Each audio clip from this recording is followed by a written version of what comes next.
background. I appreciate, let me, little introduction. My name's John Markelon. I've taught at Litchfield High School for 22 years or something like that. And then just retired after 33 years total teaching. I did a lot of environmental science and coached Envirothon, and much of my work has been taking kids outside and getting them acquainted with nature.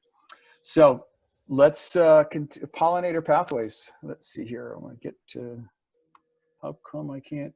Okay, here we go. Yeah, I see.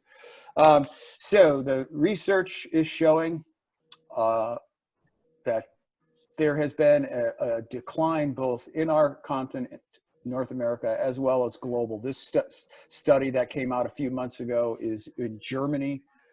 So European, they're seeing declines in Europe. And this is declines that were taking place in areas of Germany that are protected. And this is over a 20-year period.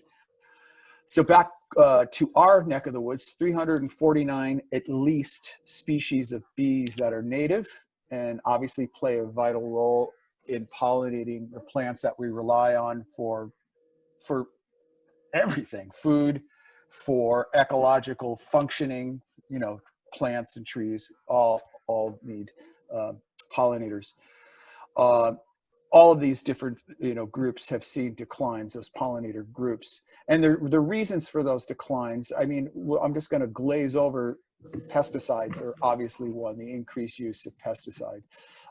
And so, you know, if you have a problem with one specific pest on a tree or in your garden, you hammer it with these broadcast insecticides, and they kill everything good and bad. And even some herbicides may be concentrating in their body tissue. Climate change and other issues such as that. But this little link to this, by the way, hopefully this presentation will be available to you, and it's loaded with links. And this is from the National Park Service that it gives you an overview of what I just took right here in front of you, these different reasons for pollinator decline. But the reason that what we're going to focus on, our efforts here in Litchfield are going to focus on the decline in habitat. That's the big thing that we, as owners of land or stewards of public or private property, we can control somewhat. We can control the loss of pollinator habitat. And I used to love showing the habitat triangle. In a certain amount of space, there's quality of food, there's shelter, and there's water that all living things, organisms need. No matter how you get your energy, somehow, shape, or form, your habitat has to have these three elements. Okay. So pollinators, like all other living creatures, require spaces with flowering plants to forage. Minimize there. Forage for food, pollen, and nectar. Pollinators require water and suitable nesting sites as well. Now, there's three causes of habitat loss.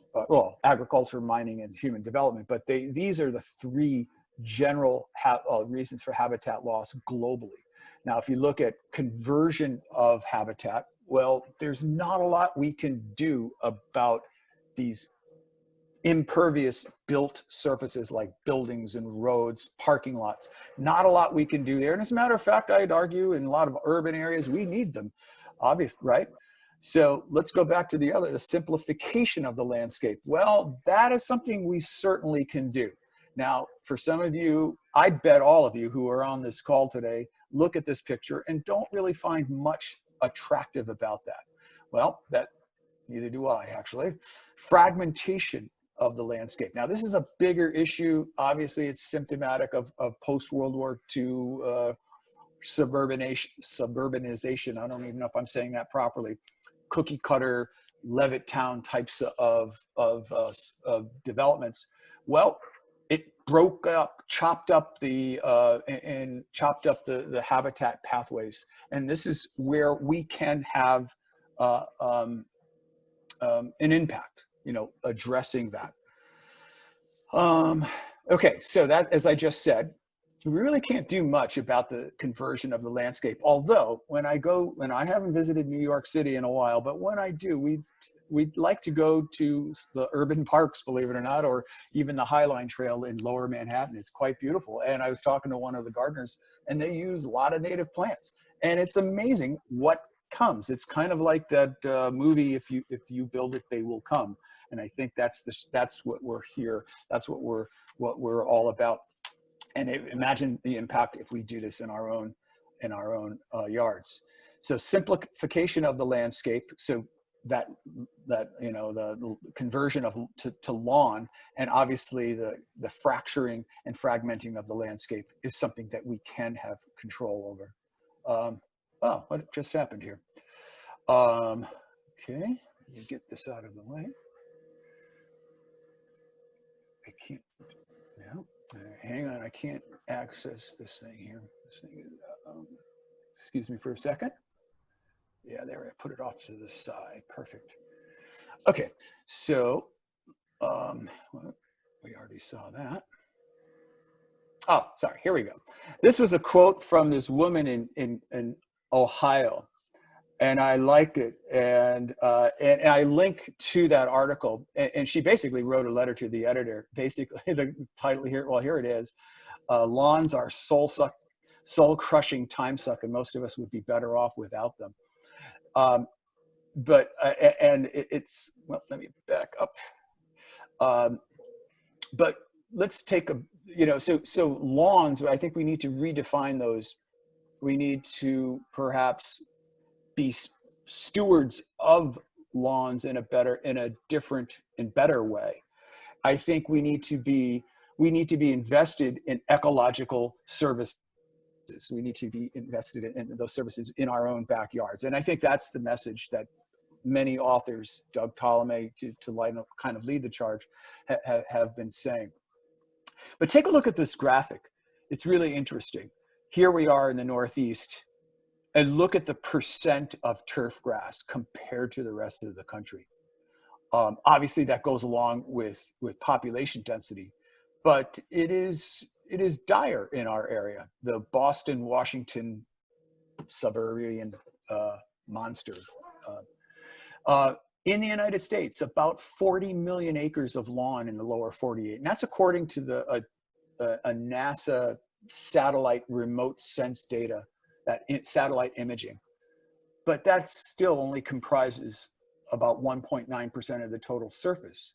Well, keep doing this here. And Doug Ptolemy's term, he wants to create what is called a homegrown national park. And I guess I've been imploring you to be part of that. And if in his idea, let's reclaim about half of what we maybe have converted into turf grass, into pollinator habitat. And once again, I do have a link to Doug Ptolemy, the guy who's been my mentor, my hero here in this effort.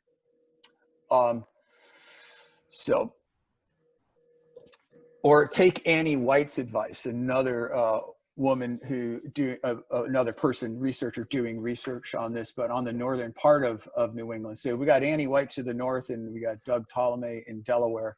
And her advice is, well, minimize your lawn, maximize flowering plants in natural areas, invert the relationship between your lawn and planting beds.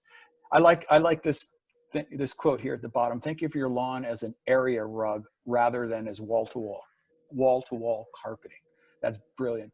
And once again, I do have a link right in here to Annie White and some of her specific hints and things that you can do. So there's a lot of detail buried in this presentation, and I hope you will put it to use.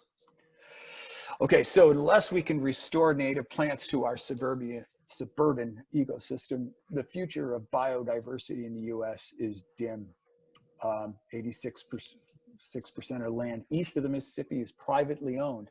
So we're asking that private landowners be stewards of their lawns, take part of the ecological role of ecological services. Now this, bringing it to Connecticut, this 4,440 is a rough, I couldn't find specific numbers, and the research is kind of varied on this, but there's approximately 4,000 plants that thrive in Connecticut. About 400 of them are not native. But that doesn't mean they're all bad. And about 40 of them are invasive. And the invasives are the ones that and there's a comprehensive list right here. And this is according to UConn. And it gives lots of natural history information, and it has links to photographs and pictures if you need it. But for the most part, the research is showing that they're not good. And pollinators are very interesting there's interesting dynamics that go on there. So, I mean, in some cases they do benefit with certain pollinators situations. Bees, for instance, really like Japanese knotweed and black locust. But then there's a lot more studies that need to be done. But overall, the generalized consensus without lots of data is that they're probably not doing good for overall ecosystem services, especially diversity. Doug Ptolemy, in his research, is showing that if an area has more than 25% native, 25% non-native species, then the nesting, the replacement capacity in populations of birds is going to be impacted. He did this research in a suburban area, and saw that in an area where the plantings were mostly greater than 25%, that the birds could not replace their own number.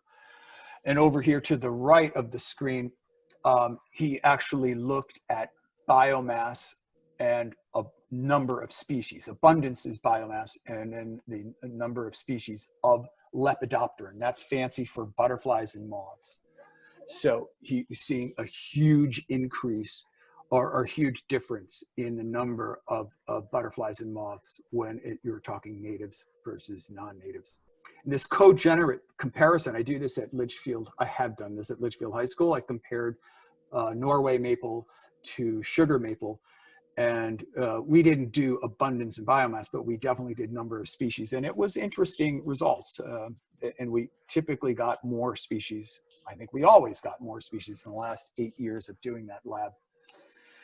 And Doug Ptolemy, for his research, is primarily on butterflies and moths, but the Lepidopterans. And these are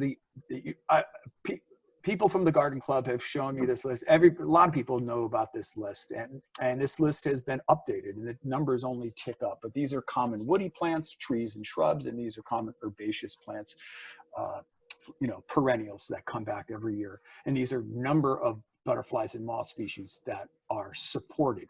Now, I'm not talking about pollinator gardens. I'm talking about suitable pollinator habitat. I mean, because these leaves are used not just for, like, especially the willows and the birches and maples and elms, because they're early flowering species, they're very vital to bumblebees and vital to bees in general. But they're also important for for reproduction. They will, for laying eggs and using the undersurface of their eggs. And there's a really dynamic relationship that goes on with the leaves and pollen and butterflies laying their eggs. And that's way beyond the scope of this presentation. So, but look at the greatest number, oak. So if you have oak, or if you can plant one tree, plant an oak. If you don't have any oaks, plant cherries. So this is great data, and this has been around for about 15 years.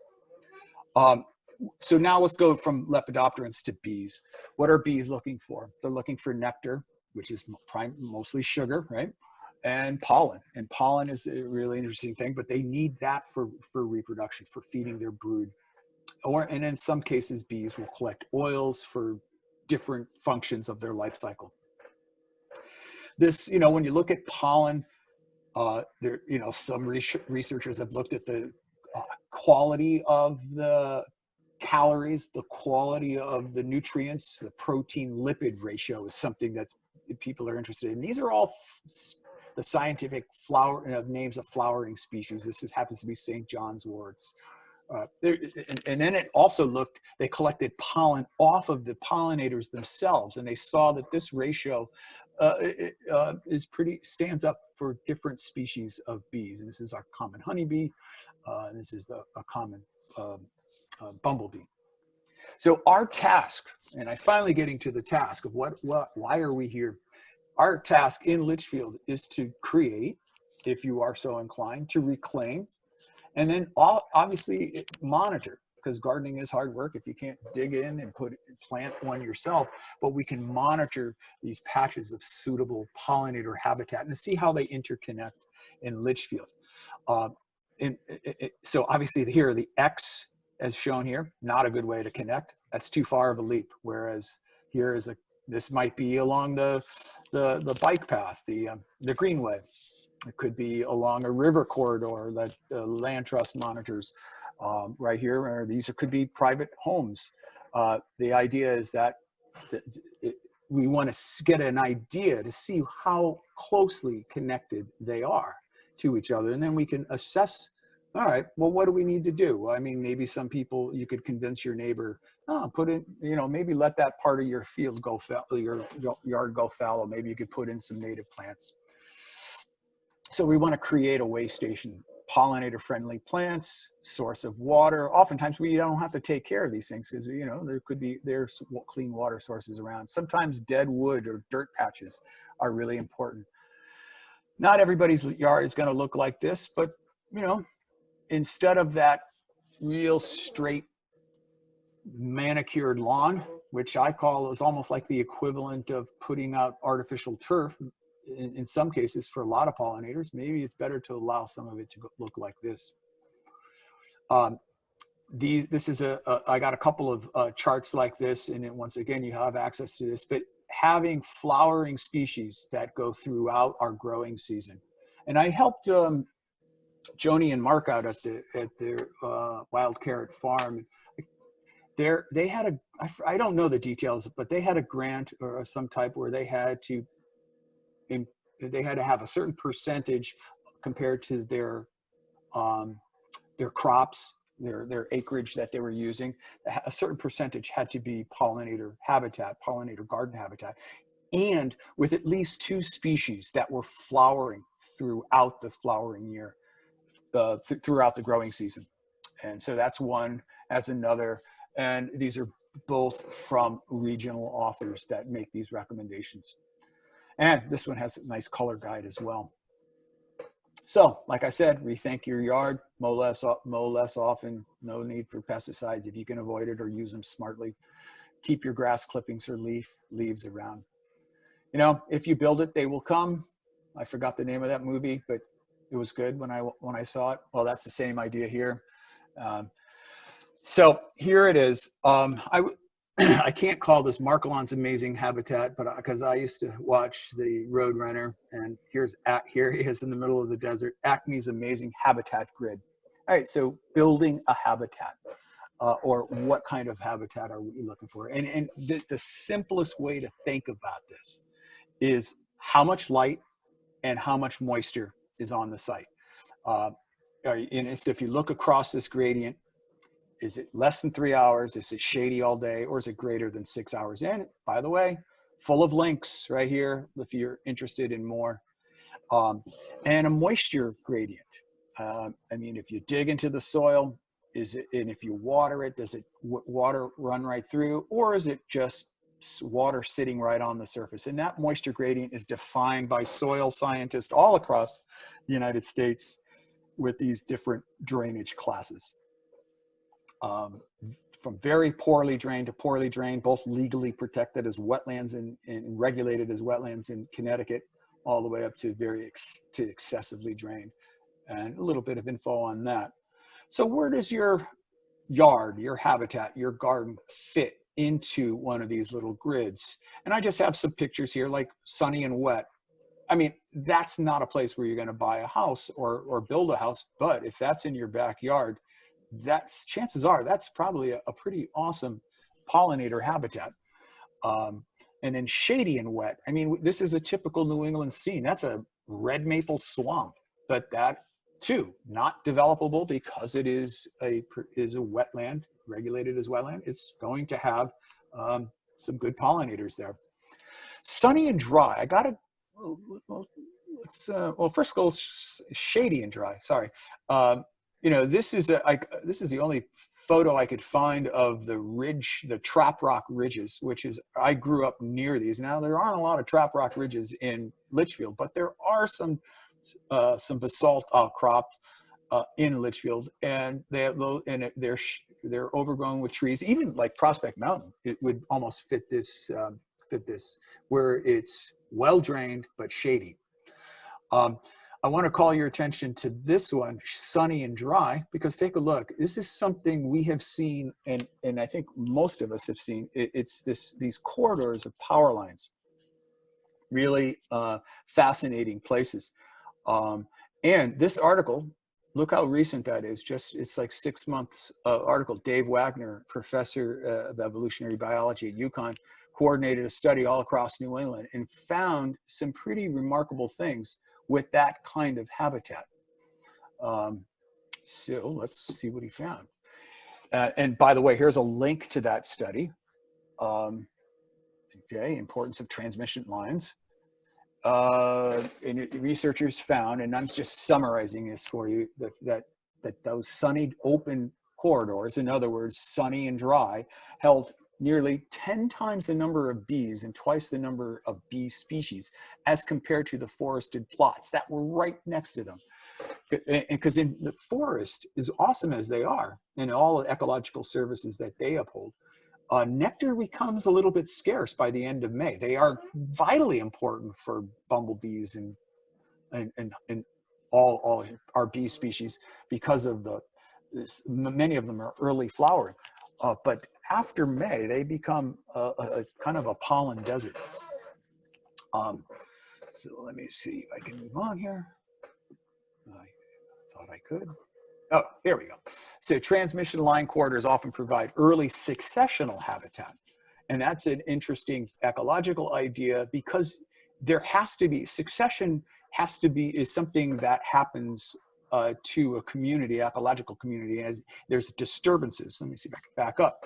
So disturbances have to happen. So obviously the disturbances here are mowers.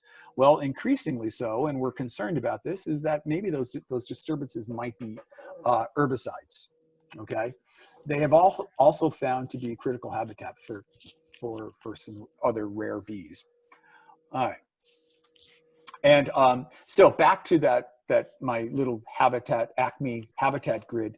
If you look up here, this is one of my favorite pictures. I've shared it with my students many, many times, is that, okay, when the groundwater is really far from the surface, like if you have a deep well, chances are you're, well drained as your soil, as your site. But if you get close to the, so it's going to be swampy and wet, even during drought periods like we've been having. You can't do much about that. So you just work with that. But on the other hand, this little gradient, which is grassy to shrubs, to little trees and big trees, you can do something about that. Okay, so it depends on how you want to manage your pollinator habitat. Now, this is one of my favorite pictures because this is the work of my students the last 10 years, right across from Bohemian, and we got a sign put up. And this is right when we go back to school, and I can see lots of plants in here. And most of those are, these were planted by plugs, native wildflower plugs. Now, to keep this beautiful native plant meadow, it has to be disturbed, just like the people who put it in. It has to be disturbed every 3 to 5 years. And that is in a nice, if I had my brothers to do this, I would, in the springtime, because a lot of the bees will use the stems as nesting habitat. So in the springtime, like a low heat burn is the best. And if I was a private school, it would a little bit easier to get a permit. I had the former fire chief. He was ready to come out there and do a little practice run, but it's few more hurdles to do. So what I've settled for is a lawnmower. instead. So a lawnmower with an elevated deck, and in April, they will run over that, or even, yeah, early May, but preferably during April, to keep that. Because if I don't, then the shrubs and trees will start to come in. Okay, let's see. All right, maybe I'll do this. Okay. How much time have I been talking here, Jamie? Approximately 25 minutes. 25 minutes. Okay. That's good to know, because I'm going to bring you to this next. This could be very tedious. The web soil survey it will give you information on your particular site that you're interested in. And this right here is a link to the survey, and you push this button, and I pushed Brush Hill Road as an address. If you look there, I put Brush Hill Road, and Brush Hill Road brings me here to the community garden. Right up here, I want to put in a pollinator garden. I can't. And I get a little bit closer, and then I can get information right here at the type of soil that I have there. And this link gives me this information. It gives you that drainage class, moderately well drained. So back to that little Acme pollinator grid. If you look here, the Litchfield Community Garden fits right in here. Okay, it's well drained and it's sunny. Perfect spot for a garden. Okay. Okay, let's see. Okay, so I'm gonna do a little shout out and plug for Earth Tone's natives, and you could use their native plant wizard, and you could plug in the information, what kinds of plants and what kind of exposure you want, and this is a list, very partial list of native flowering plants that would be suitable for that particular site. Okay, and as I said, et cetera, et cetera. Notice I started going alphabetical. I had just 4 A's, but then I skipped ahead to echinacea, which is one that most of us probably know. And I said, all right, I'm going to stop there. But there are plenty to choose from. And here's a site from Kim Stoner's publication on pollinator pathways. So priority plantings, and this is, through my research, I found that 15% of pollinators visit only one or few plant taxa or plant groups. And this is Northern New England. Bee garden plant selection that favors specialists will also likely meet the needs of generalists or species of pollinators that will go to almost any pollen or nectar source. So I had to kind of combine 2 charts in one. This here is Kim Stoner's work, and over here, this is Doug Ptolemy's work. So I got listing of plants and by common and scientific names, and how many New England specialists use that particular genus. How many are listed in the Bumblebee Forage Guide, and then how many, according to Ptolemy's research, will support moths or butterflies. So this is, I couldn't make that fit in nicely, but you can see this gives you, these are the top plants that we want to choose. And once again, there's a link to that. Annie White in her research has found that not all native species of trees and shrubs have a particular importance to bees because they're the abundant floral research time. Okay. Not all cultivars offer the equivalent ecological services. So sometimes if plants have been selected for traits that we like, sometimes they attract fewer pollinators, and some are just as good, equivalent to our natives. And I suggest that here's a link to her research. I suggest that you take a look at that. She's got some really good data in there about which species of cultivated varieties that you can use that offer the same ecological value. She's got an interesting story, how she, everything about her. She's just totally invested. Okay, and there's these, I started, this is important to us today, but I mean, you know, this is just different studies that I came across and tried to put in, and about, you know, the conflict between natives and non-natives and how they may, the impacts they might have on agricultural production. I found this study with where there's a predominance of, where was that? What is that species? Maybe it's this next one. But anyways, there's a study here that showed that where there's a lot of Japanese barberry, where blueberry production went down because of there was an interference with the pollinators that blueberries rely on. Blueberries do rely on bumblebee, buzz pollination. Okay, so because pollinator pathways will defragment the habitat and to try to attempt to make these connections, and our landscape has been chopped up, the work that you guys will be doing, your detective work, your data collection is very important. Is allow us to see holistically on a map where these pathways already exist and where we could possibly fill in some of the gaps and reconnect. So, you know, understanding, well, how far do bees travel? And well, the answer is it depends. And I'll let you look at this because time is, you can look at this on your own time, but it depends on their size of their tongues and their preference for pollination. Here's a general little chart that I found from that northern New England study. So I'm going to conclude with Annie White's simple backyard advice, and what you can do if you want to get started, or what you're looking for. Look for a variety, or plant a variety of flower shapes and sizes, a variety of colors, and obviously bloom times. Try to plant in clumps or masses so that bees, when something is in bloom, pollinators tend to stay on that species. So they don't want to go from flower and then 20 feet away to another flower. They want to stay really close to that clump of like species or similar species. And then be careful of the native cultivars. That's really important. Some are valuable and some are less valuable. So avoid the ones that have these big flowery, showy ones, because they tend not to be full. They tend to be low in pollen, or have a lower concentration of pollen. You might want to consider nesting habitats or microhabitats for pollinators in your backyard.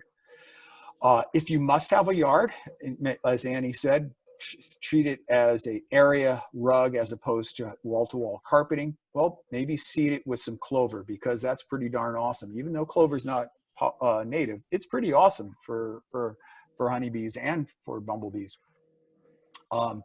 And cut back the perennials in the spring. That's what I was talking about in the garden, the native plant garden meadow in Litchfield High School. But as a homeowner, we're asking you to participate in ecological function and garden as if life depended on it, because it does. And I'm sorry I went on so long there, and hopefully I covered a good introduction. And how was I for time, Jamie? We're doing fine. We'll catch up. I'll catch up on my end of things. Okay. So thank you, John. That was very informative. I really appreciate all the work that you've done so far with that, and so far with the project. I think you're going to be a great facilitator in the future.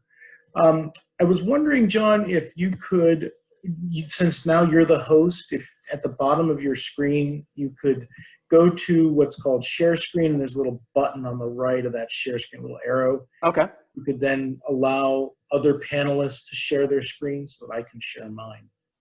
I got all panelists or only host, so I'll do you. Go all panelists, yeah. Okay. All right, let me see if that works. Great. Okay, folks. So I'm going to share with my screen and share with you the presentation that I've made to give you a little more detailed instruction and orientation to using a smartphone app that we've developed to encourage you folks out in the field to collect all this good data. And we've done this with a generalist audience in mind. So don't feel overwhelmed. This is going to be a very simple process, and I'm just going to walk you through this, all right? When John and I were approached by pollinators.org, we were asked to include a site or two or include some pollinator sites in town. And both of us just kind of like looked at each other gobsmacked and said, what? There are a few more than just a couple. There are several all throughout town. And so we quickly made a list, and you can see this list is a short list, and it grows and grows very rapidly. So we thought, there's a lot of potential opportunity here, but we wanted to really highlight all the pollinator stewardship that's going on through town. But at the same time that was happening, we have this overarching theme of COVID occurring, and we have to maintain social distance, and we can't gather in large groups. And so where do we go from here? And so we thought, well, let's create a project where we can build a coalition around this. By using this project, we can build a coalition in town where we gather like-minded individuals together, and we can utilize some of this cutting-edge technology for communication and designing an innovative project. But it still allows people to be outside, because that's still an encouraged activity.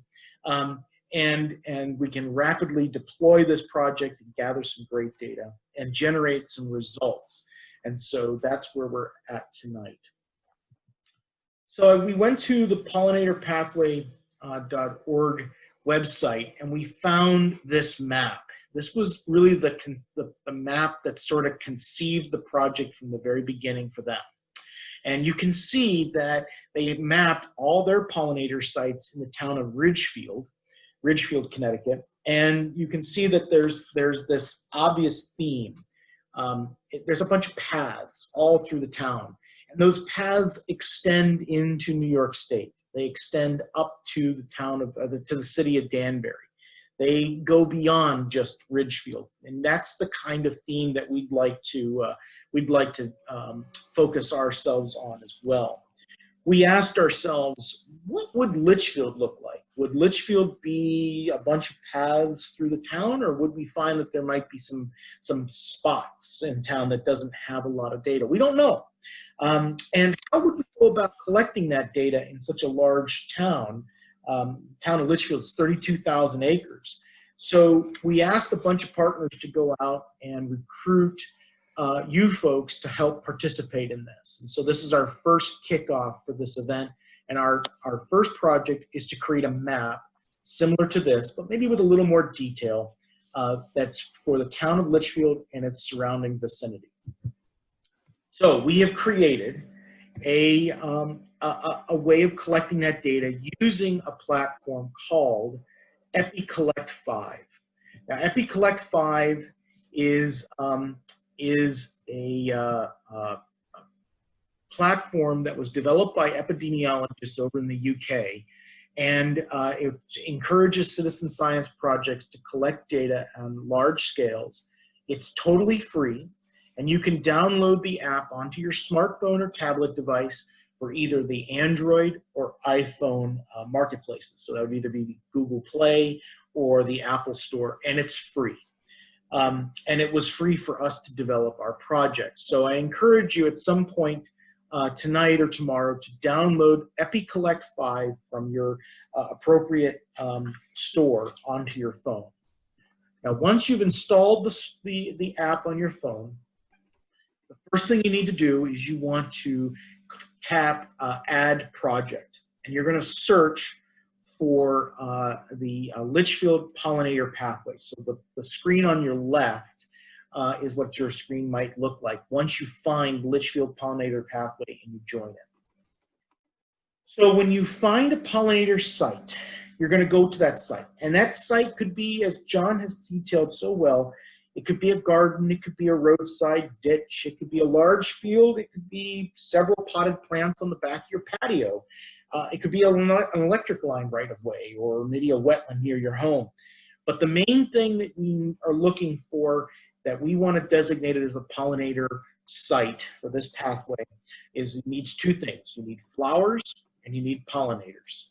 So once you go to the site, you want to stand right next to it, and you want to type, hit the tab at the upper right-hand corner of your screen that says Add Entry.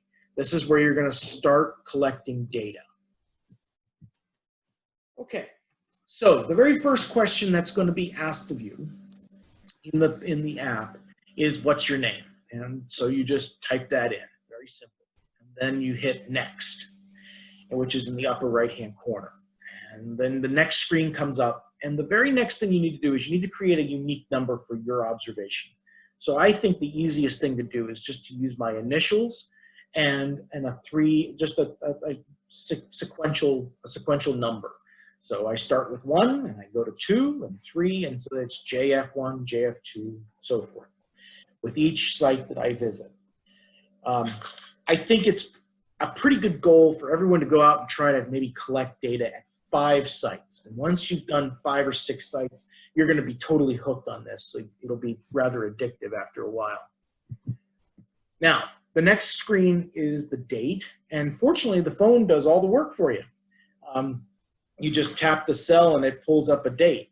And you can see this is a really easy process. There's just steps. That's all it is. Now, at the top of the screen, you will see a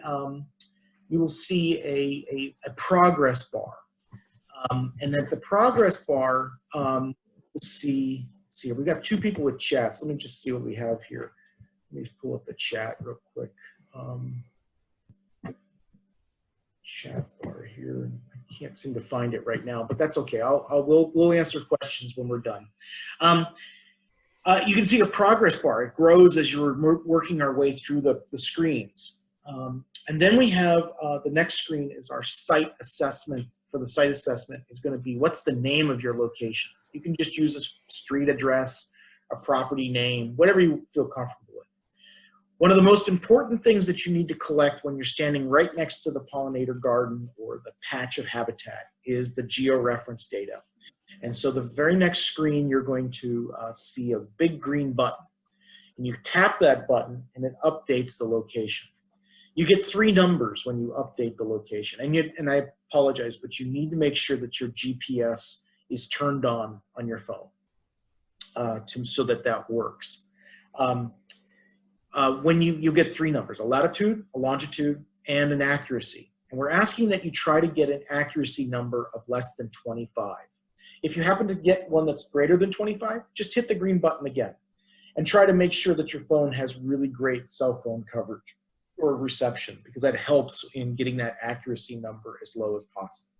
If you tap it a couple times and you still don't get a great, like a really low number below 25 for the accuracy, then go ahead and just give us the data that you have. We'll go with it. But less than 25 is a good indication that we've got some really great accurate data. Okay, so we need to know something about property ownership. Now, this is actually kind of important because if we ever choose to seek funding in the future, we need to make sure that we are making sure we are appropriate with our applications and the funding sources. So as you can see, we have several choices to choose from on this screen. You can either choose a private residence, a land trust, government, and so forth. I also want to make sure that everyone understands that we're going to be very careful with how we use private property data as we go forward from this point onward. We will not share this information with anyone until we get the permission from the private property owner themselves directly. So that we can just reassure folks that we're not going to share this, but at least we'll know that there's a person in town at that location that has a pollinator-friendly spot, and that's helpful for us in understanding how this pathway is going. But with that said, if you're standing on a public place, like a public road or a trail or a piece of any kind of public property, and you happen to take a picture of something that can be seen from that public place, you're not doing anything wrong. So if it can be seen from this public site, then you're fully within your rights of taking a picture. And if they ask, tell them You're just taking a picture of their flowers. You appreciate the butterflies that are in their yard. And who's gonna find fault with that anyways? I mean, we're just enjoying nature and enjoying the beautiful things that we see in our neighborhoods. All right, so the next screen that we're going to talk about is land usage. And again, this is another important and valuable characterization of a site, because we can then try to figure out how it may be managed or what its potential goals are. At this time, though, I really want to emphasize something that John highlighted, and that is that pollinators they don't really need large sites. Large sites are beneficial, but they really need small sites too. And unfortunately, these are the sites that have a tendency to get overlooked. And these sites have a tendency to also create some of the greatest diversity of pollinators that we have. Places that often get overlooked also include places that we might refer to as waste places, like the sides of roads or old mines and gravel mines and things. We are finding that some of these sites are producing some extraordinary diversity of pollinators, but also of important plants that pollinators are using. These also are sites where pollinators will often nest, like ground nesting bees. The unfortunate thing about these waste places is that these sites are very vulnerable to becoming permanently altered, and we lose them pretty rapidly. And even though they may be regarded as waste sites, waste places, they are often some of the more valuable places that we have to try to figure out a way to conserve. They're also vulnerable to invasive species. Oh gosh, yeah, absolutely. Yeah, disturbed soils and invasive species, absolutely. Now, here's where we get to have some fun. You get to take a bunch of pictures of the site. So the first set of pictures that you're going to take are going to be for the entire site as a whole. So you take a few steps back and you sort of try to get a nice panoramic shot of the place. And your goal here is to try to upload 3 pictures of that site. But there's a process to it. So here's how it works. So you press the take button, and automatically your phone's internal camera kicks in, and you take a picture, and you tap on that at the bottom of the picture, whether you're going to use the photo or retake the photo. If you choose use the photo, it incorporates that photo into the EpiCollect app, and then you press the next button, and you get a screen that looks very similar to this one, but the main difference is that instead of the direction saying image 1 of 3, it says image 2 of 3. We're trying to get 3 images in total of the entire site. If you can't, if it just turns out to be a small little patch and it's just 1 picture, you can just hit the next button a couple times and get to the next screen. But we give you 3 opportunities, and there is a process by which you upload each picture individually, okay? You don't take 3 pictures in a row from that same spot. You have to go through the screen and share that image 3 different times. Okay. The next picture, you're going to go, now what you're going to do is you're going to walk towards that pollinator patch, nice and close, look at all the flowers, and see everything that's flying around, and you're going to take a closer look. You're going to see what are the pollinators at that site? Are there butterflies and moths like lepidopteras? Are there bees and flower flies? What are they? Just tell us what you see. You don't have to be a taxonomist here. You just have to kind of give us a general classification of the site. Now, April Devereaux made a great suggestion yesterday during one of our pre-meetings, and she mentioned that we didn't have hummingbirds on this list. And so I have edited this screen since then, and so it does include hummingbirds now. So if you do see a hummingbird or hear a hummingbird fly by, click that button. That's really, really valuable. All right, so the next thing you're going to do is you're going to take pictures of the flowers that the pollinators have been visiting themselves. And we want diversity here of the flowers. That's the main emphasis. If you can get a picture of a pollinator on a flower, fantastic. But these guys are often so fast and so small that it's really hard to get a picture of good pictures of pollinators themselves. So, but if you can do it, if they're cooperative, go for it. So if you see that pearl crescent in the upper left-hand corner, or that Natucha moth, I can't remember the name right now, Virginia Tucha moth, or Tanuka moth, that's it, the Tanuka moth, then great, go for it. Take a picture. But we're really interested in the flowers themselves. We want to know what's blooming, and we want to know what the pollinators are visiting.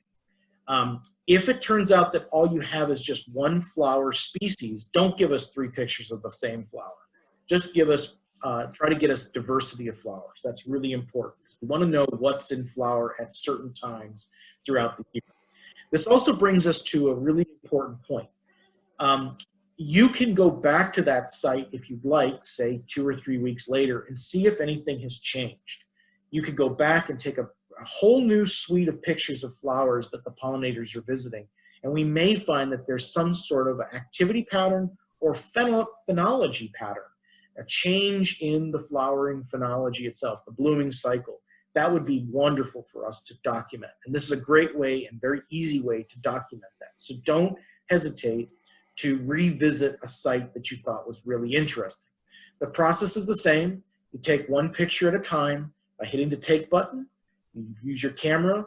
You then bring that picture into the EpiCollect app by sharing it, and then you hit the next, and you try to get 3 pictures.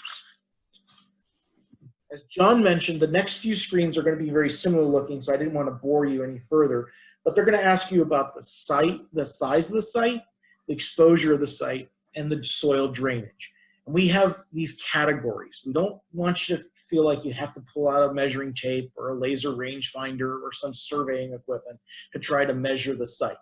Just give it a good guess. And we've come up with these categories that will allow us to sort of estimate the size. Is it larger than an acre? Is it similar to a tennis court? Is it similar to a picnic table, and sort of the area, the coverage is the picnic table? Or is it just something that would be like consistent with several potted plants? Then the exposure, very simple, 3 categories: sunny, shady, or a mixture of it. And then the soil drainage. It's dry, it's wet, some kind of mixture, a moderate, or you may not know. We are dealing with a very dry season this year, so it may be challenging to know how well drained the soils are when you're just standing right there. But if there's any kind of evidence, give it a guess. We'll take a guess, better than nothing. We can always look it up in other kinds of databases as well. All right, we're almost finished. Here we go. Got 2 more screens, and then your data is saved. We give you a chance to make a few comments at this last screen, and then there is also, you have to hit this last screen to tell it that you're going to save the entry into your phone. At this point, the data has now been saved into your phone, but it has not been uploaded to EpiCollect. This is an important, there's an important prerequisite here. You need to make sure that you have a really good cell phone signal, or you're on Wi-Fi, so that you can get a good stable connection to upload your data, including all those pictures, to EpiCollect. Now, the way you do this is, it's, again, just as simple. You hit the Upload Now button, and then the very next screen, you have to do 2 things. The first step is you upload the data, so you tap that green Upload Data button. It takes really only a few seconds to upload the actual numbers and everything, the data. But then the next screen, the next button that comes up is the Upload Photos button will be highlighted, and you click on that. That one might take a little bit of time. Remember, you've taken as much as 6 pictures, so those can take a little bit of time. Now, what I mean by that is maybe it's going to take 30 seconds, but just that's why you want a really good cell phone signal, or you're working from a Wi-Fi. Start to finish, though, from the moment you arrive at the pollinator site to the moment you're starting to upload the data, it really only takes about 1 minute to complete this entire form. I realize I've gone through this step by step, and so it feels like it takes a long time. But the reality is, it really only takes 1 minute. We've done plenty, and I mean plenty, of beta testing on this. And so here we are right now. This is all the data we've collected so far. We've collected about 55 in the town of Litchfield, and you can see we're not following boundaries too much. We're going beyond the boundaries. Look at that. It's already starting to take shape, folks. Now, I've categorized this data based on ownership. But we could categorize this data based on any number of those variables. But you can see we've got a whole bunch of data collected around White Memorial because I have a technician, Aiden, who has been field testing this for me. And so he's been working around the property on other tasks, and he sees pollinators and flowers, and he just collects data as he goes. But look at that. We've got a site all the way up there near Goshen. That's me. And we have a site all the way in Terryville already. Terryville as well. This is awesome, Jamie. You're seeing the pathway take shape. It's emerging. It's really exciting. But we need a lot more points, right? We need to get out there and start collecting data on all the various corners and areas around us, all the towns around us. Let's see where we are. Let's see how connected we are around the landscape itself. Now, I need to make one reference, and this is it. This is this is a priority. Your safety is the priority. So please be mindful of your surroundings. So keep in mind that there are ticks out. There's lots of poison ivy. Those things haven't gone away. We've had a lot of sun and heat. It's been a hot summer, so make sure that you keep that in mind. And if you're near the roads, please be careful near the roads. So that means when you're out and about hiking or just even in your own neighborhood, make sure you bring some water, make sure you use some insect repellent. Sunscreen is very helpful. A safety vest is very good, is a very good option, or at least some bright colored clothing so that you're seen on the roads. And remember, there's a lot of distracted drivers. And fortunately, you're already going to have your cell phone with you, so it's already along. So in case you have to, you can get help. But please, your safety is the priority through this project. Now, I'm really excited because I've got several teachers from a variety of schools. Yesterday, we had a wonderful meeting. It was very fruitful. We talked about a lot of different topics where this project or where this program may go in the future. They come from the Taft School in Foreman, the Litchfield High School and Wamogo Regional 6 high schools. Their ecology and environmental science classes, and they have conservation classes, conservation biology classes that are really interested in working with this data. And so I'm looking forward to seeing where the students, what kind of questions the students may have and where they're going to be guiding their interests and possibly using this data to maybe make some story maps or maybe doing some garden designs or propagating plants from local seed sources so that we can then use them in local gardens, making sure we're using local genotypes. But we'll let the students figure out where they're going to sort of direct themselves. But they're going to be fully vested in this pretty quickly. So they're looking forward to this data, I'm sure. And I really am looking forward to having, my goal is to have over 300 points in the town of Litchfield. We've got the first 55 already collected, so we're already on track. Let's go for more. But I'm also really excited to see where the participants of this program decide to take this question for themselves. What kind of questions do you generate yourself? Where do you take, what interests you? What kind of things puzzle you? I truly believe that there are many people in this crowd tonight who can develop really good questions and that can ultimately create some important knowledge that guides policy and also conservation strategies. Science, for the longest time, prior to the 20th century, was performed by people, regular people, everybody. They were farmers, they were lawyers, they were just people that just had an interest, and they would go out and ask questions. That's where science is, that's where its roots are. So let's put science in the rightful hands, back into the citizens. Let's do it. And this pollinator project is a great opportunity for citizens to create new knowledge, to guide public policy, and to guide environmental stewardship. Let's do it. Litchfield has that opportunity laid out in front of them. And I look forward to working with everyone on this group in the future. All right, so that's as much as I have. I got on my soapbox for 2 seconds there. I apologize, but I'm gonna get off the box now. And John, how about if we unmute the group?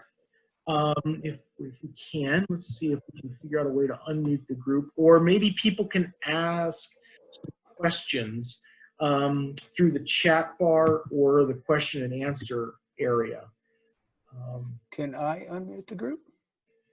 You may be able to. It may be the kind of thing though where it may be the opportunity could be where it may be easier for people to chat through the chat bar or asking questions through the question and answers. It's one of those interesting challenges that we may be faced with. Yeah. Yeah, I don't, here, let me try over here. Because I've never been on this end of this. Yeah. I'm looking around, I don't see it because I could see sharing capacity. Only all panelists can share. Who could start sharing when someone else is sharing? All panelists. So April has a question here. She says, can you clarify where the boundary would be when taking data along a road? And I'm assuming that you're referring to like where the municipal line sort of falls, April, and versus like where the road, the town boundary versus the private property. It's hard to know exactly where those boundaries lie. Oh, for a data point. Oh, yeah, you know, this is partly why if you can get as close as you can to the point when you collect that georeference data,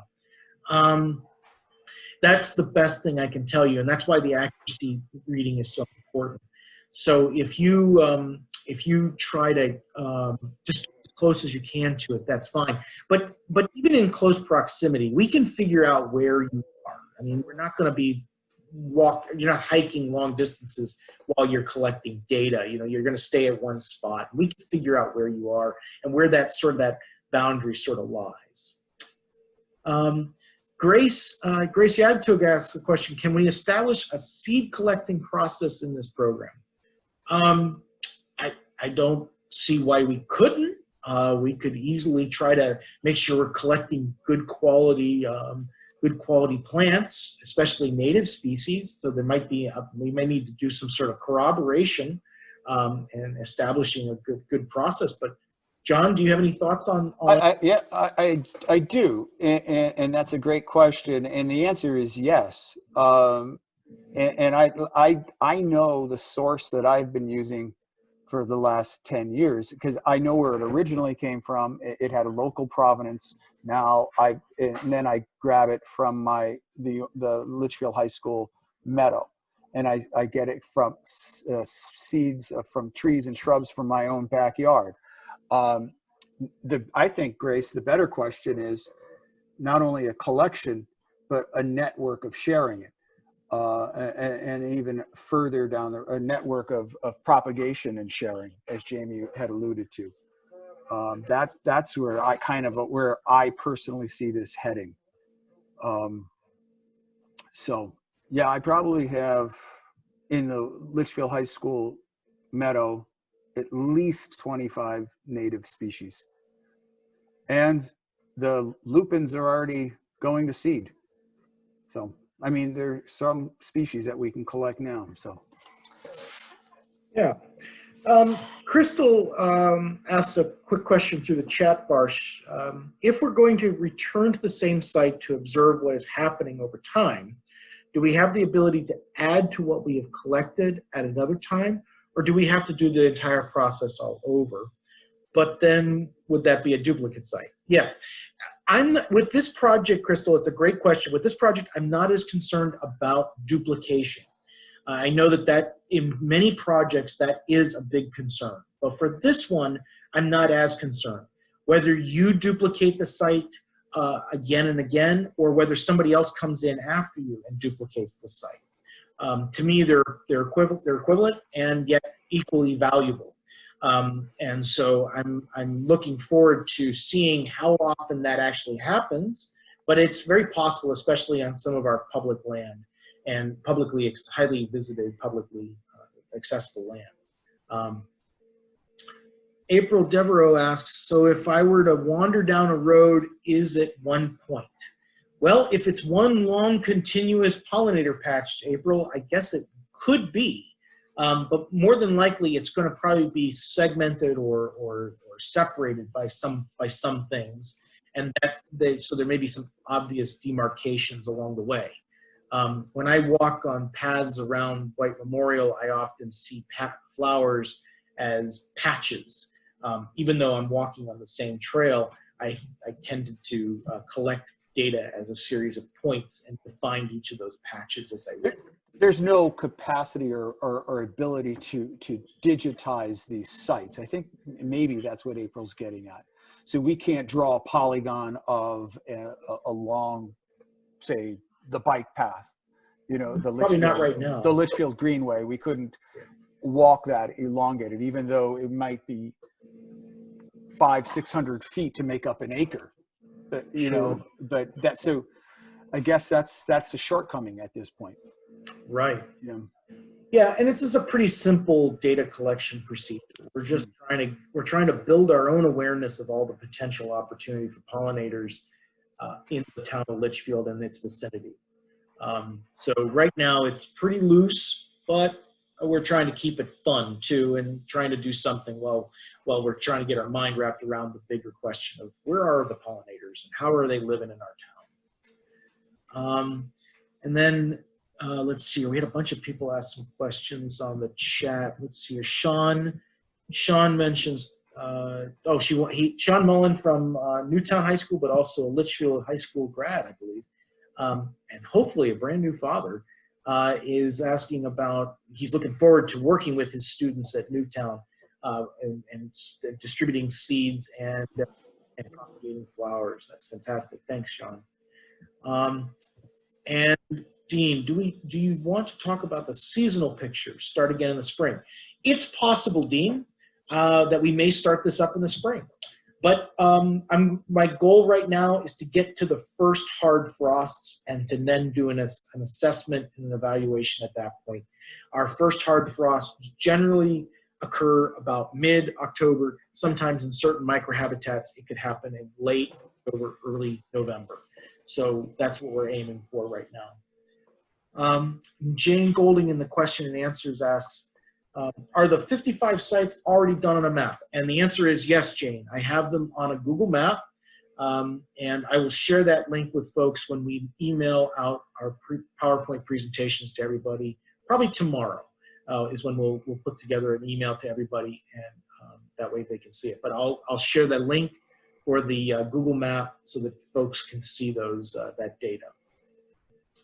Carly always asks great questions from Taft School. She says, so would a large patch of clover in your yard count as a data point? Well, I guess it would, Carly. If that's what you have, we'll count it. But I think we'll have to look at that data after the fact and sort of ask ourselves, how valuable is that site?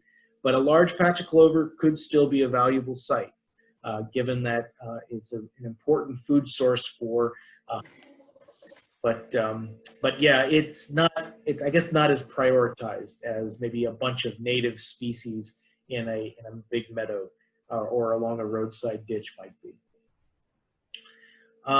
Let's see here. Natalie McDermott asks, is it possible to begin a location when you do have on the site and when you lose Wi-Fi and don't have Wi-Fi?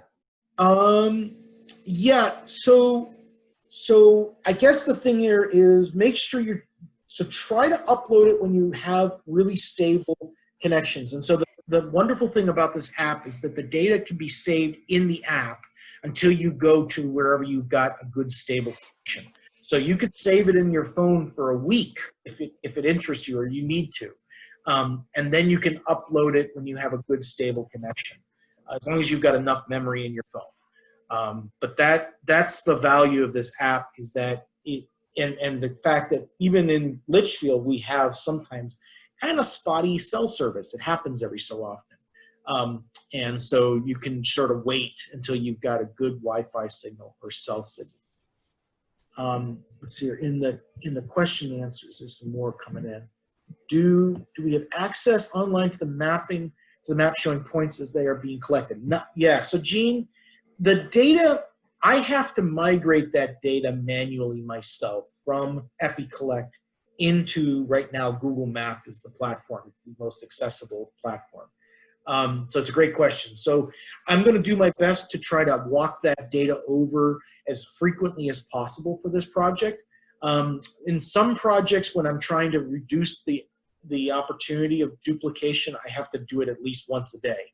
For this project, I'm going to do it as often as I can, so several times a week. I promise that.